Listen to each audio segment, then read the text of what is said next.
नमस्कार दोस्तों, YouTube के महाविद्या ज्योतिष चैनल में मैं पंडित गुरुराज आप सभी दर्शकों का एक बार फिर से स्वागत करता हूं।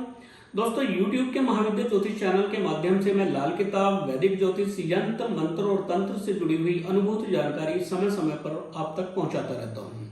उम्मीद है आपको मेरी वीडियो पसंद भी आती होंगी। अगर वीडियो पसंद आती है तो वीडियो को लाइक करें, शेयर करें और चैनल को सब्सक्राइब भी कर लें ताकि इसी प्रकार की जानकारी आगे भी मैं आप तक पहुंचा सकूं। ये लाल किताब ज्योतिष सीखने के लिए जो बेसिक जानकारी चाहिए मैं अपने चैनल पर डाल चुका हूं। ग्रहों के फल 12 ही भावों में मैं वो भी डाल चुका हूं और सूत्रों पर आधारित बहुत सारी वीडियो मैंने अपने चैनल पे डाली हुई है। लाल किताब से जुड़े बहुत ही चमत्कारी और बहुत ही दुर्लभ सूत्र मैंने अपने चैनल पे डाले हुए हैं। उपाय भी बहुत तरह के मैंने अपने चैनल पर डाले हुए हैं। तो दोस्तों, यदि आप लाल किताब ज्योतिष सीखना चाहते हैं, मेरे चैनल से जुड़िए, चैनल को सब्सक्राइब करें और शुरू से मेरे चैनल को अगर आप देखेंगे, शुरू से वीडियोस देखेंगे तो आपको लाल किताब ज्योतिष सीखने के लिए जो बेसिक जानकारी चाहिए और जो एडवांस जानकारी चाहिए वो सभी मैंने अपने चैनल पे डाली हुई है। वहां से आप प्राप्त कर सकते हैं। लाल किताब ज्योतिष सीखने के लिए जो जानकारी चाहिए वो सारी मेरी चैनल पर पड़ी हुई है और समय समय पर जो जानकारी मैं देता भी रहता हूं। तो आज मैं जो जानकारी आपको देने वाला हूं, दोस्तों, कुछ दिन पहले मुझे फोन आया कि हमारी कन्या की उम्र शादी की हो चुकी है और सुंदर भी है, सुशील भी है, पढ़ी लिखी भी है, लेकिन बावजूद इसके विवाह नहीं हो रहा है। उम्र बढ़ती जा रही है लेकिन शादी में रुकावटें आ रही है। तो हम क्या करें, क्या उपाय करें? तो दोस्तों, आज मैं जो उपाय आपको बताने वाला हूं, ये उपाय उन लोगों के लिए है जिनके पास में जन्म कुंडली नहीं है या जन्म कुंडली है वो वैसे ही वो उपाय करना चाहते हैं। शादी में रुकावट आ रही है, उपाय करना चाहते हैं। तो जिनके पास में जन्म कुंडली है वो भी इस उपाय को कर सकते हैं और जिनके पास में जन्म कुंडली नहीं है, जिनको अपनी डेट ऑफ बर्थ नहीं पता है, वो भी इस उपाय को कर सकते हैं। करना क्या है? कन्या के विवाह में विलंब हो रहा है। अब उपाय क्या करेंगे? उपाय यह है कि आपने एक ताला कहीं से खरीद लेना है। अच्छा ताला हो, कम से कम 50 रुपए का तो हो। ऐसा ना हो कि 10-20 रुपए का आप ताला लेकर आए और उसको आप खोल कर आए और सामने वाला उसको दबाए और खिड़क से वो फिर से बंद हो जाए।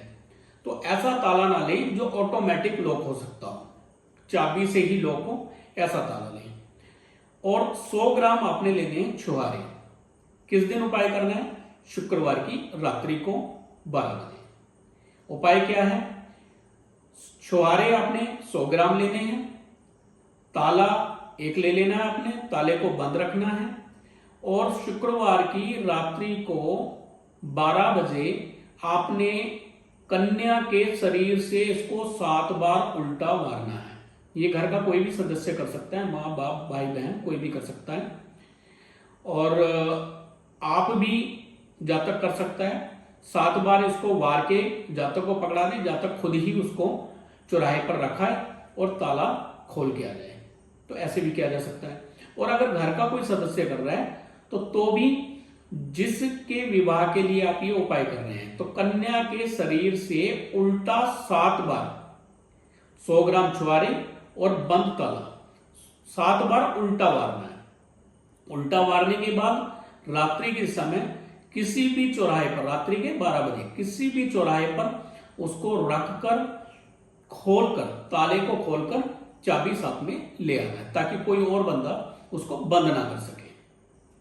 आप ये उपाय करेंगे, आपके विवाह में जो भी अड़चन आ रही होगी, कन्या के विवाह में जो भी अड़चन आ रही होगी, जो भी योग बंधे होंगे, संयोग बंधे होंगे, वो खुल जाएंगे और विवाह के अच्छे प्रस्ताव आने शुरू हो जाएंगे और जल्द ही विवाह भी हो जाएगा।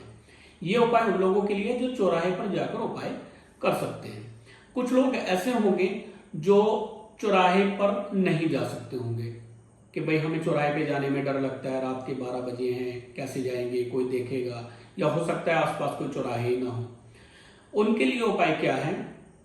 आपने किसी भी सोमवार को प्रातः नहा धोकर स्नान वगैरह करके पवित्र हो जाना है और मां पार्वती जी का श्रृंगार का सामान आपने लेना है। श्रृंगार के सामान में क्या होगा? लाल साड़ी, ब्लाउज, पेटीकोट, श्रृंगार का सामान और 5 लड्डू। ये सभी सामग्री आपने इकट्ठा कर लेनी है। एक बार फिर से समझ लें। लाल साड़ी, लाल ब्लाउज, लाल ही पेटीकोट, श्रृंगार का सामान। श्रृंगार के सामान में क्या हो सकता है? मेहंदी होती है, काजल होता है, चूड़ी होती है, सिंदूर होता है, बिंदी होती है, नेल पेंट होता है, लिपस्टिक होती है।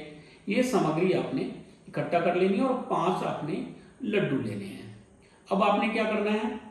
ये सारी सामग्री सोमवार की सुबह शिव पार्वती जी के मंदिर में जाना है और मंदिर में जाके मां पार्वती जी के चरणों में सारी सामग्री चढ़ाकर आपने मन ही मन योग्य वर की प्रार्थना करनी है कि माता रानी मुझे अपने जैसे ही योग्य वर प्रदान करें, मेरे विवाह में जो भी रुकावट आ रही है वो दूर करें और मनपसंद वर की आपने जो है वहां पे प्रार्थना करनी है कि मनपसंद वर जो है मुझे दिलाए। ऐसा करने से मां पार्वती की कृपा से आपके विवाह में जो भी रुकावट होगी, जो भी बंधन होगा वो दूर होगा और विवाह आपका शीघ्र हो जाएगा। ये भी विवाह के लिए एक उत्तम उपाय है। आगे लड़कों के भी सवाल होते हैं कि जी लड़का हमारा विवाह योग्य हो गया है, विवाह में बड़ी अड़चने आ रही हैं, उम्र बढ़ती जा रही है, पढ़ा लिखा भी है, सुंदर भी है, कोई अवगुण भी नहीं है, फिर भी विवाह में अड़चने आ रही हैं। अब लड़के के विवाह में अड़चनों को कैसे दूर किया जाए, इसके लिए एक उपाय बता रहा हूं मैं। बहुत आसान और बहुत ही चमत्कारी उपाय है। अभी करना क्या है? किसी भी शुक्ल पक्ष के बृहस्पतिवार को, शुक्ल पक्ष के बृहस्पतिवार को क्या करना है? सेहरे पे जो कलगी लगी होती है, आपने देखा होगा सेहरे के ऊपर कलगी लगी होती है, पंख से लगे होते हैं, वो कलगी आपने कहीं से प्राप्त कर लेनी है। सेहरा बेचने वाले किसी दुकानदार से आपने वो कलगी ले लेनी है और बृहस्पतिवार की सुबह आपने लक्ष्मी नारायण जी के मंदिर में जाना है। लक्ष्मी विष्णु जी के, विष्णु लक्ष्मी या लक्ष्मी नारायण एक ही बात है। आप मंदिर में जाएं और विष्णु भगवान के चरणों में वह कलगी चढ़ा दें और चढ़ाने के बाद प्रार्थना करें कि भगवान मेरे विवाह में जो भी अड़चने हैं उनको दूर करें और मुझे योग्य वधू प्राप्त करवाएं। ऐसी प्रार्थना आप जब विष्णु भगवान को करेंगे तो विष्णु भगवान आपके विवाह में जो भी अड़चने आ रही होंगी उसको दूर करेंगे। शुक्ल पक्ष के बृहस्पतिवार को करना है, याद रहे। विष्णु लक्ष्मी जी के मंदिर में जाना है, यानी दोनों इकट्ठा हो। जिस मंदिर में भी जाए आप, ज्यादातर इकट्ठा ही होते हैं और आपने ऐसा ही मंदिर सिलेक्ट करना है जहां पे दोनों प्रतिमाएं इकट्ठा हो। तो वहां जाके आपने ये प्रार्थना करनी है। आप जब ये उपाय करेंगे तो विवाह में जो भी अड़चने आपके आ रही थी वो दूर होंगी और जल्दी ही आपके विवाह की योग बन जाएंगे।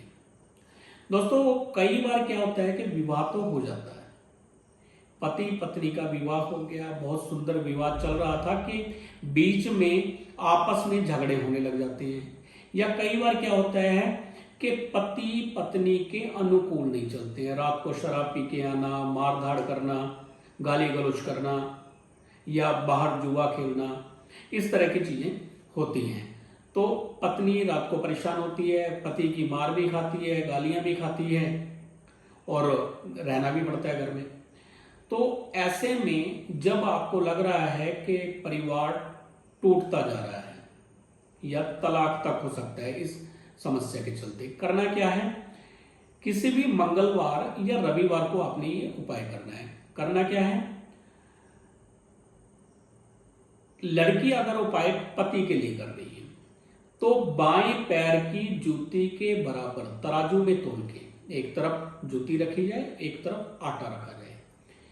तराजू में बाएं पैर की जूती रखकर आटा तोला जाए और उस आटे की रोटी अगर पत्नी पति को खिलाती है तो उसका पति उसके वश में होने लगेगा और जो भी उनके बीच में झगड़े कलह क्लेश हो रहे थे वो शांत होने लग जाएंगे, पति पत्नी का कहना मानने लग जाएगा।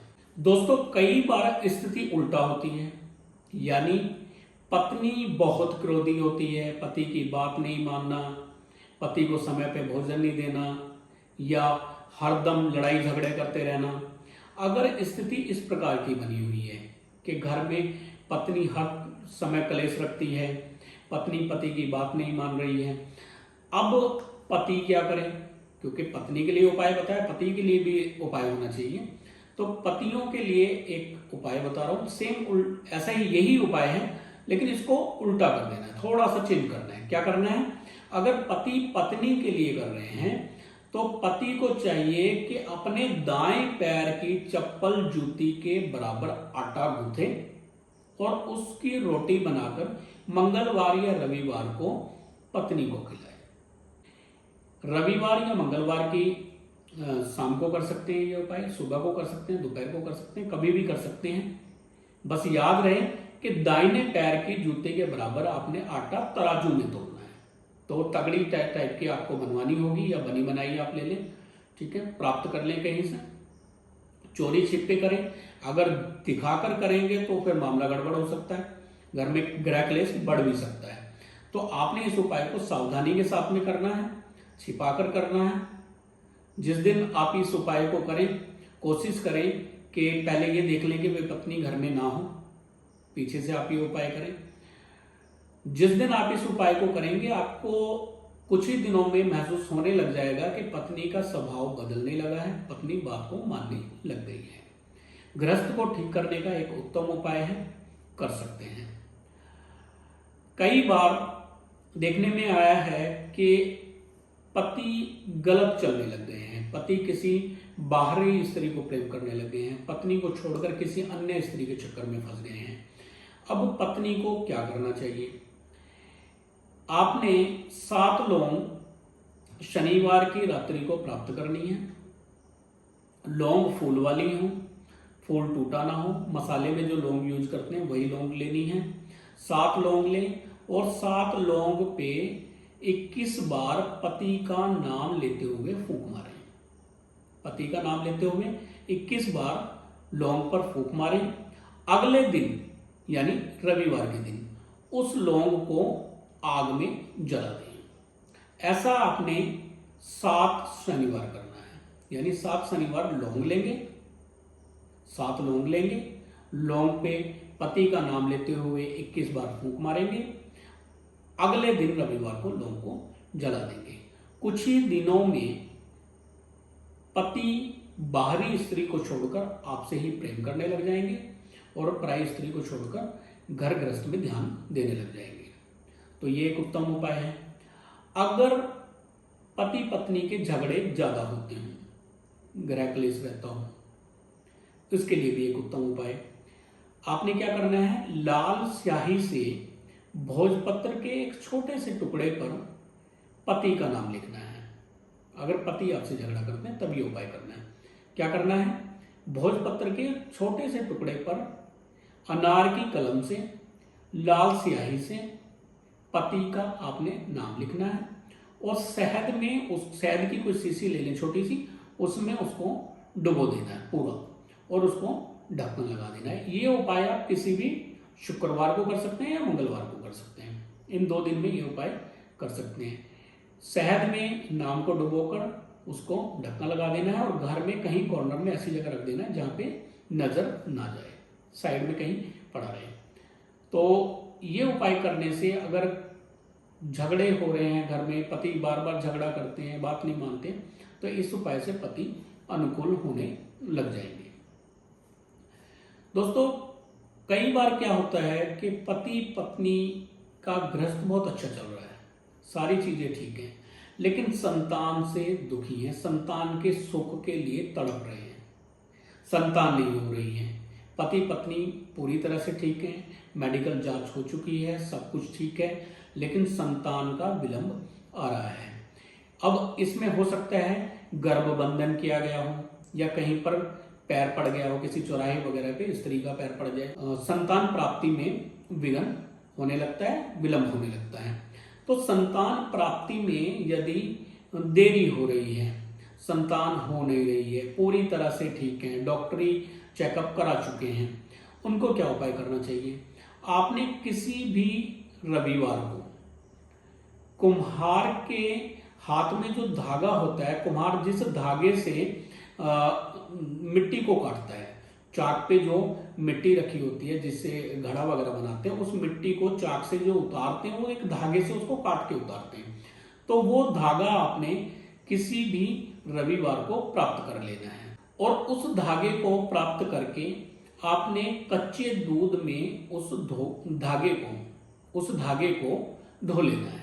कच्चे दूध में उस धागे को धो लेना है और स्त्री को वो दूध पिला देना है। रविवार के दिन ये उपाय करना है आपने। धागा लेने के लिए चाहे तो आप उनको कुछ दक्षिणा दे सकते हैं, कुम्हार को कुछ दक्षिणा दे सकते हैं, उनसे वो धागा जिससे वो चाक से मिट्टी उतारते हैं या बर्तन उतारते हैं काट के, उस धागे को आपने ले लेना है और रविवार के दिन ही कच्चे दूध में उसको धोकर स्त्री को पिला देना है। उससे क्या होगा, किसी भी प्रकार का तंत्र दोष, गर्भ बंधन या कोई भी रुकावट जो होगी वो दूर होगी और संतान प्राप्ति में जो भी विघ्न आ रहे होंगे वो खत्म होंगे। संतान प्राप्ति की इच्छा आपकी पूर्ण होगी।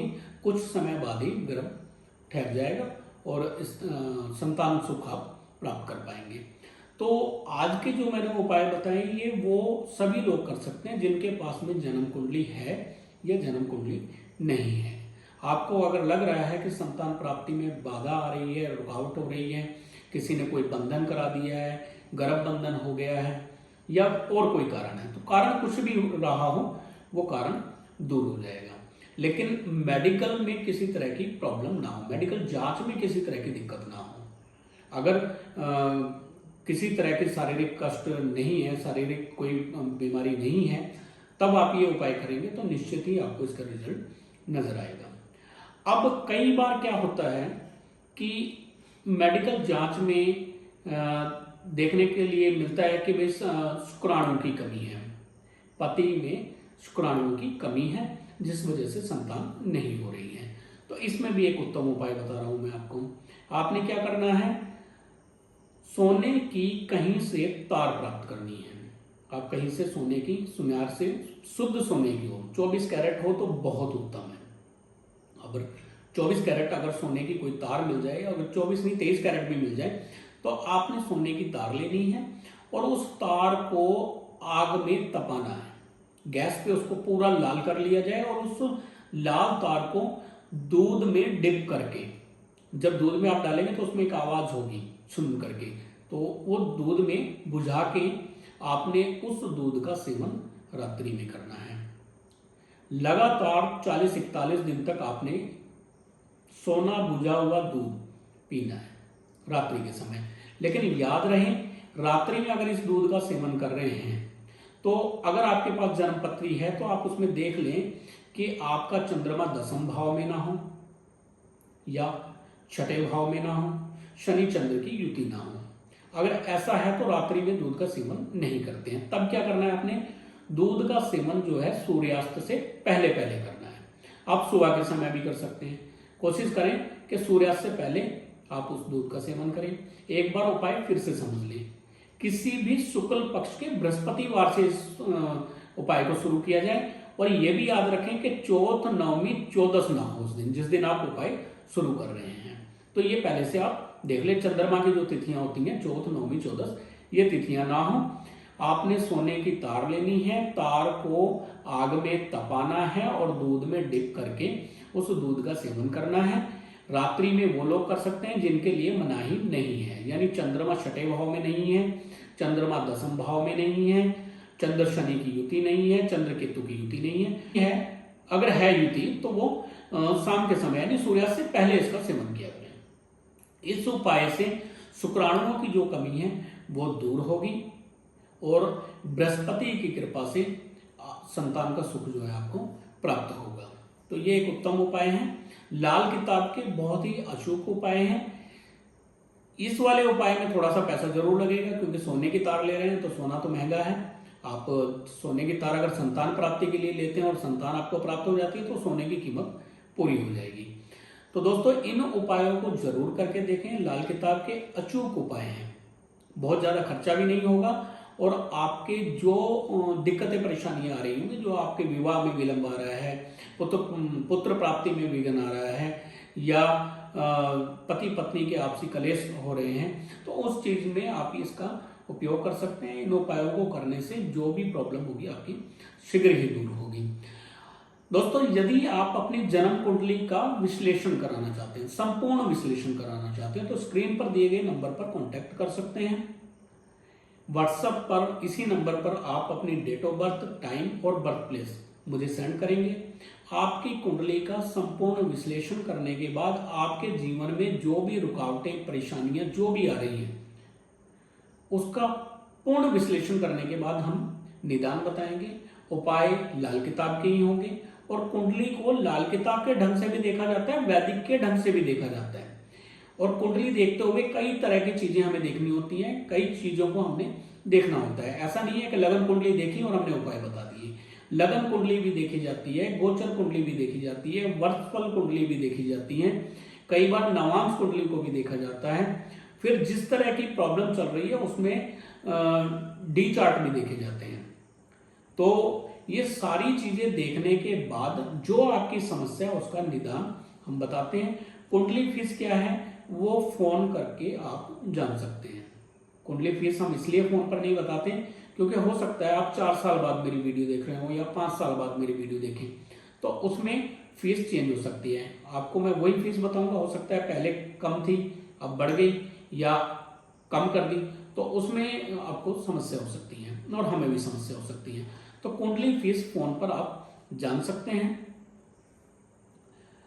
अगर आपको मेरी वीडियो पसंद आई है, वीडियो को लाइक करें, शेयर करें, चैनल को सब्सक्राइब भी कर लें और इस वीडियो को ज्यादा से ज्यादा शेयर करें ताकि जिन लोगों की समस्या वो इस अपनी समस्याओं से निजात पा सकें। फिर मिलेंगे अगले वीडियो में, तब तक के लिए नमस्कार।